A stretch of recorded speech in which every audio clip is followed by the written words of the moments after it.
From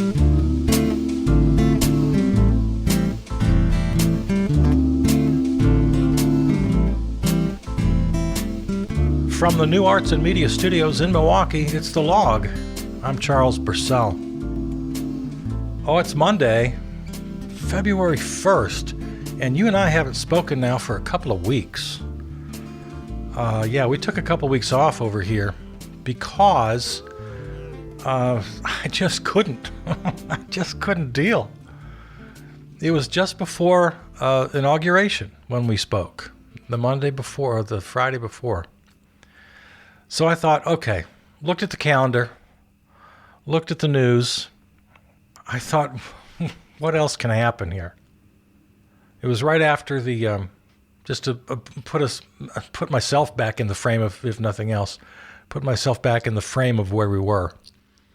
Of course, we had the insurrection, the attack on Wednesday, January 6th, and then 1 week later, Wednesday, January 13th, Congress impeached the Orange Menace for the second time. And then Wednesday, January 20th was inauguration. So after the attack and the impeachment, I thought, all right, maybe this is a good time just to take a breath, take a step back. So I did. And I should tell you that here's a confession. I think I've confessed to this once or twice before, but I did borrow a friend's password, username and password, to watch cable television. They've got a Spectrum account. So I grabbed that Spectrum app, and it gives me the basics, right? It gives me CNN, Fox, MSNBC, all of that. Just the really basic stuff that everybody watches. And I wanted it for breaking news. I wanted to be able to watch the inauguration, and with all that was going on in the world, especially out of D.C., I thought, all right, let me watch a little bit of this, because I've always steered you guys away from the cable guys. I beg you not to watch them. The only exception to that is they're good for breaking news. If something's happening in the moment, yeah, turn on CNN. That's fine. They're good for breaking news. But beyond that, my advice has always been to turn them off. Don't watch them. They make us all stupid and crazy. Well, I tell this friend, because they're offering the password and username because they know I don't partake. So they offer it. It's very much like a conversation with a pusher, with a dealer. I don't know, man. I don't want to get back into that stuff. And I know my own weaknesses. Well, okay, so here's the confession. I go ahead, I get the information, I download the app, I watch some breaking news, but there it is, man. There it is, right there waiting for me. Anytime I want it, I can just dip in. Oh, I know how you guys get hooked. It's not that I don't have sympathy or empathy for you. I certainly understand how you get hooked, but I'm just going to beg you once again, you gotta break this habit. This just reinforced everything I've always thought and feared about these guys. Because when I do check in, it's my worst nightmare every time. From the small to the large. A small example, a couple of pandemic experts, Brett Weinstein and Heather Heying, they were on Real Time with Bill Maher. What a piece of crap that show is. Don't watch that show. You guys, cut the cable. Cut your streaming, whatever you're doing. This mainstream stuff is so horrible. This corporate stuff is so bad. Well, I guess I brought that up because they're a husband and wife team of scientists. Husband and wife team, who did all the talking? It was Brett, of Brett and Heather. If I put a stopwatch on them, I would say Brett did at minimum 75% of the talking. I'll bet it was 80 or 90%. Did you ever watch, speaking of cable, what's that show in the morning? Oh, Morning Joe. Joe Scarborough and his co-host, what's her name? Nina? I forgot her name. They're married, though. Have you ever seen that show? She sits and she listens almost the entire time. He doesn't let her talk at all. But again, it's very sort of mainstream corporate media. And so by giving in to this addiction, and see, this is why I preach so vociferously. I'm like a reformed alcoholic. I'm like somebody who quit smoking. You know, I used to be so hooked on the cable news, on the corporate news. And now that I know how terrible it is, you're never fully recovered, right? You're always recovering. Well, I'm a recovering media addict. And you and I spoke recently about that point of diminishing returns, right? When the corporate media has a big story that they're following, and as I've said, they're good for breaking news.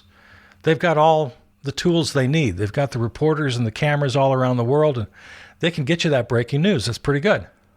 But then they stay on it, and they hang on, and they hang on, and they find that richest vein, and they tap that vein, and they stay on it. So in this case, they find this very fascinating, weird villain, Marjorie Taylor Greene, now a household name, and they can't get off of it. And they'll go back to the virus occasionally, and they'll go back to Joe's first week and 2 weeks in office occasionally.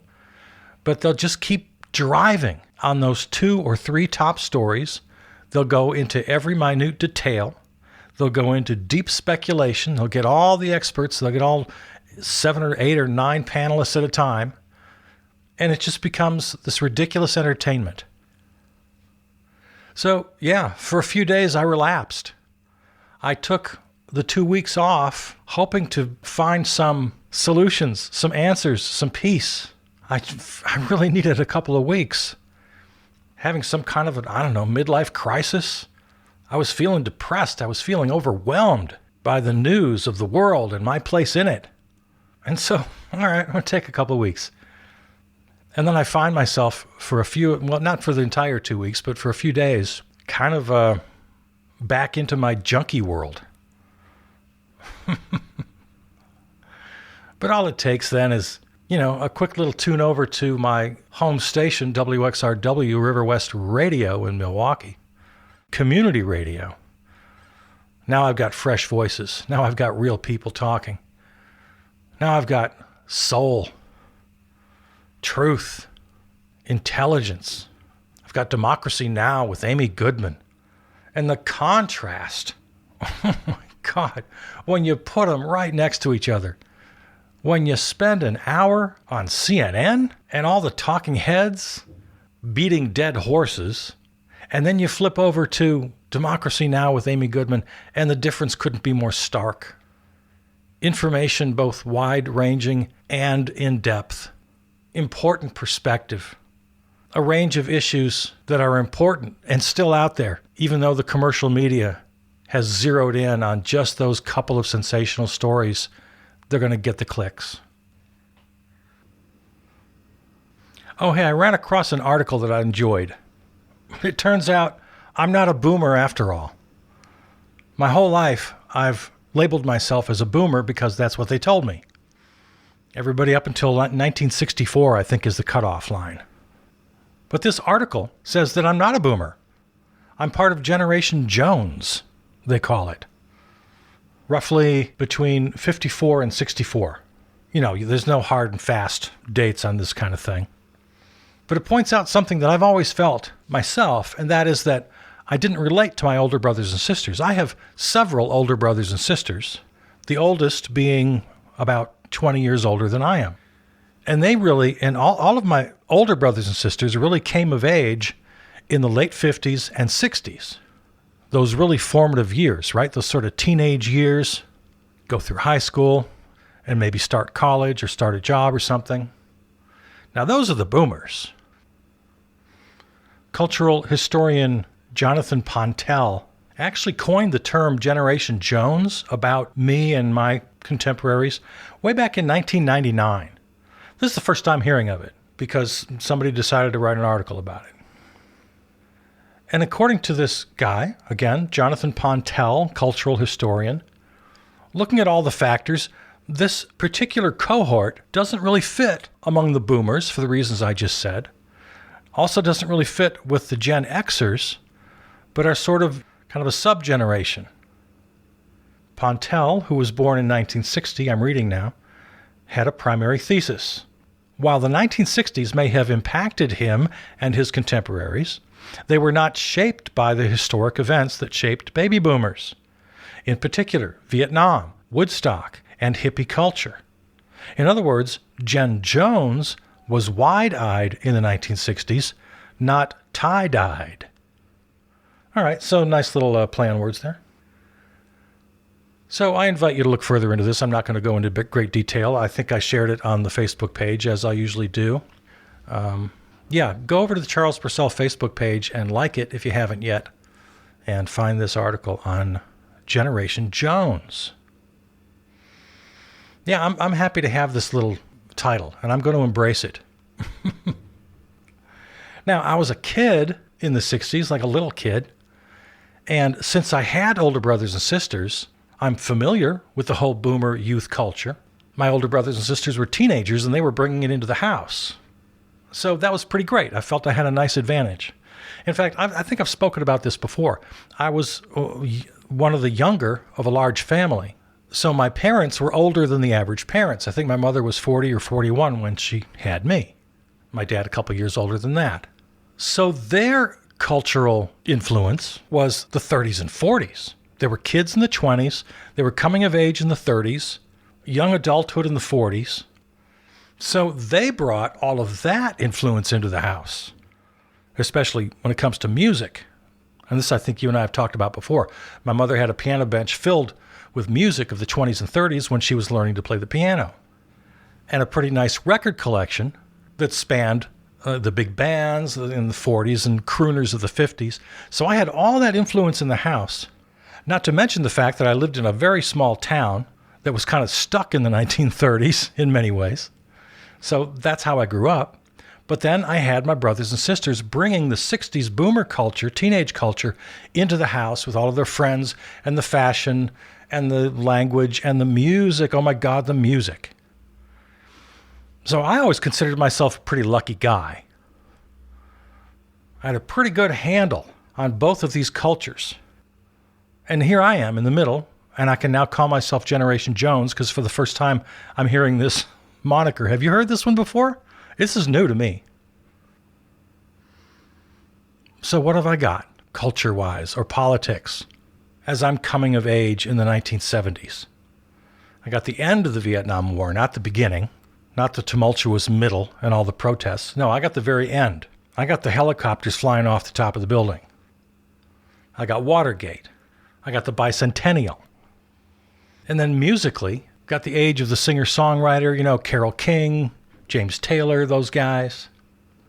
I was a small-town kid with boomer siblings and Depression-era parents, so there was no room in my household for punk because that was the early years of punk, and that just escaped me entirely, as did the early years of hip-hop.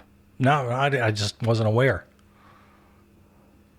So yeah, talk about an in-between generation. And like it or not, there's no getting around it. Those formative years, those high school years, those first couple years out on your own, whether it's in college or in my case, I worked for a couple of years, my first apartment, my first job and all of that. Yeah, big news, you guys. We're not boomers. If you're in that same league, if you were born late 50s, early 60s, you're not a boomer. Stand up. Be proud, be loud. You're a Jen Joneser. I think this guy, Pontel, said he chose the name because we were jonesing. Let's see, I'm reading again from the article.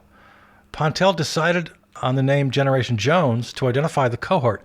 It was specifically inspired by the term jonesing, which is an offshoot of keeping up with the Joneses.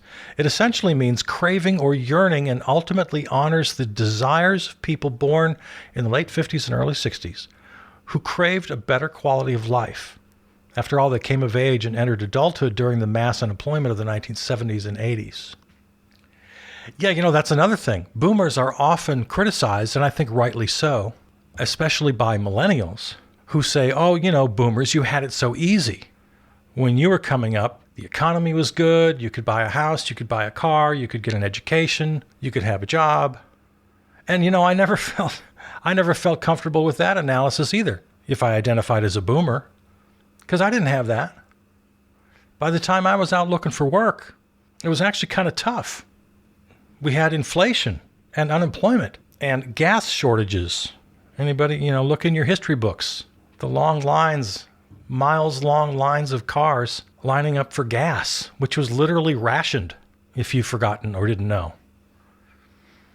So I never felt quite comfortable with that criticism. I was a little reticent to defend myself because in that fight between millennials and boomers, I generally fall on the side of millennials. So yeah, you guys make a pretty good point, especially when it comes to economics. But as a Gen Joneser, I'm kind of in that middle ground. It wasn't all that great. It wasn't all that easy. College was still mostly affordable, but it was we were just on the cusp of that economic sector of inflation. Anyway, I like this sort of conversation. I like this sort of thing. I'm not sure how useful it is. I like history. I like cultural history. And of course, I have a great personal interest in this one. And I don't know if you do or not. Well, the greatest thing that happened while you and I were apart over these last couple of weeks, again, today is our first day back after a short hiatus, was of course the Bernie meme. Some people got a little impatient with the Bernie meme, but man, did it take off. Just immediately. It lasted really for a couple days, like these things do. It was crazy on day one. I mean, it just exploded. I don't have to tell you. Day 2, still pretty strong. Day 3, still trickling in. Even day 4, 5, and 6, a little bit of a trickle. And there's always some people out there who have to be haters, and they have to complain right away. It's stupid, or they're bored with it, or they're tired of it. But I got to tell you, it was just perfect. And I've been looking around. I haven't found the information yet. Somebody's got to turn this thing into a coffee table book. I'll buy it. I'm sure you heard that Bernie, before the end of day 1, I think it was, he already had the thing on a sweatshirt. He had the picture of himself in the chair and the mittens and all on a sweatshirt, sold them for like $45, wound up making $1 million plus for local charities in Vermont. Because that's what Bernie does, because that's why we love him, right? Yeah, boy, we love Bernie. All right, so there's that. What other thoughts came to mind while you and I were apart? Oh, I missed you. I really did miss you. I got to confess, I don't know. Yeah, a little overwhelmed with the news of the day. Maybe a little bit of a midlife crisis. It's really about, it's not a midlife crisis. I can say that. First of all, I'm past midlife. I'm getting into the older. We just talked about how old I was. Midlife crisis, don't they happen like in your 40s? So I'm beyond that. If I can get personal for a second, I'm actually feeling pretty good, at least inspired about what I'm capable of as far as contributing to the good of the world. I do this program, try to bring some unique analysis to a pretty crazy news cycle. I'm in a position where I can maybe go back to school, do some serious volunteering, maybe get back on the stage, do some theater, if this pandemic ever ends. So I'm excited. I'm not sad or depressed about the kinds of things that sometimes can get to you. When people get overwhelmed, when they get a little sad or depressed, then much of it is, you lose interest in things, you don't know where to turn, you don't know what to do. That's actually kind of the opposite of where I am. So in that sense, I'm doing fine. But at the same time, I'm also deeply distressed about the world we live in. And I do have quite a lot of fear about where we're going and if I can really be of any help. My urge to help is not waning. The many ways that I feel I could continue to learn and to serve, that's fine. I'm in good shape there. But I have to confess, I live with a lot of fear right now. I'm feeling very emotional. I'm crying every day. A couple times a day I cry. Cicely Tyson dies. I'm seeing a tribute to her on PBS NewsHour. Just bawling my eyes out. Everything's making me cry. So I guess that's just the new me. I guess that's just who I am now. I mean, all my adult life, I would cry occasionally. I wasn't afraid to cry. I wasn't one of those guys, men who don't cry. No, that wasn't me. But it was just on a rare occasion. Maybe 2-3 times a year, something would sort of get to me. Now it's 2-3 times a day. So there's that. While we're talking about, I mentioned Cicely Tyson. Who else did we lose since you and I spoke? Cloris Leachman. Loved Cloris Leachman. He was my boyfriend. Yeah, Frau Brucher. She was fantastic. If you never saw The Last Picture Show, this would be a nice opportunity, a nice excuse to go back and find it. The Last Picture Show is one of my all-time favorite movies. Just a beautiful, beautiful film. And she's fantastic in it. I think she won. Did she win an award for that? I think she got nominated for an Academy Award, if I'm not mistaken. Oh, and of course, Larry King. You know, when Larry King passed away, that sent me down a rabbit hole. I went back and I listened to his old radio show. Because I have to admit, my first thoughts and feelings when I heard that he died, and especially when I heard all the tributes and everybody saying how much they loved him, my first reaction was, no, he was kind of a hack. He was kind of a joke. You're misremembering. He was famously kind of actually bad at interviewing. He said himself, he wore it like a badge of honor, that he never prepared. He never did any preparation for his interviews because he wanted to go in, and this was by his own design, he wanted to go into the interview being completely sort of fresh and not knowing anything. And it showed. Like that famous clip of him with Jerry Seinfeld when they were coming up to the finale. This is the last season, and he asked Jerry Seinfeld, "Were you canceled?" It's like, what an idiot! It's like, no, Larry, we're number one. No, we weren't canceled. So that was my first reaction. You know what, you guys, you're misremembering Larry King. And then I had a second thought. You know what? Let me go back and listen. And I did. I went back, and I was glad I did. He did have a quality about him, and he was a good listener once he got, face to face with his interview subject. If he hadn't done any prep earlier, at least he was doing some really good listening in the moment. And he had a natural way about him. He also had a persona, which is great, the radio stars. And I love radio stars. I love radio personalities. I love the old school. I read a pretty good in-depth bio of the guy, a lengthy article that came out. And I didn't know anything about him personally. I guess he was just a complete a-hole. He's just bad to his wives, of which he had like 7 of them. He was kind of a bad guy, personally. No, I never knew that. A bit narcissistic and shallow, and that was one of the things that, in my initial thoughts, he made us all dumber, was my thought. He would always just hone in on what I'm always complaining about, whatever the big story is. He'd fawn over celebrities. Just the absolute king, pardon the pun, of mainstream pop culture mediocrity. So when I had heard that he passed away, and I heard all the tributes, I thought, no, you guys, you're going way overboard. You don't really remember who this guy was. So I'm feeling a little conflicted. I still have those feelings. I just am so entirely sick to death of mainstream, popular, broad culture. It just doesn't get us anywhere. But as I said, when I did go back and listen, I got to give him his due. He was pretty damn good at his craft. I got to give him that. And then I say rabbit hole because it reminded me that when I was a kid, again, I'm a Gen Joneser, so I was a little kid in the 1960s, and my mother would listen to Arthur Godfrey, who was on every afternoon. And he's the previous generation. He's an old guy, goes back to the 30s, 40s. I don't know when he started. I think he finished, let's see if I remember, 1972, I believe, was his final broadcast after being on the air for like 30 years. So I was curious. I went back and I listened to one of his radio shows. In fact, I listened to his final radio show. It was 1972, and I'm remembering now.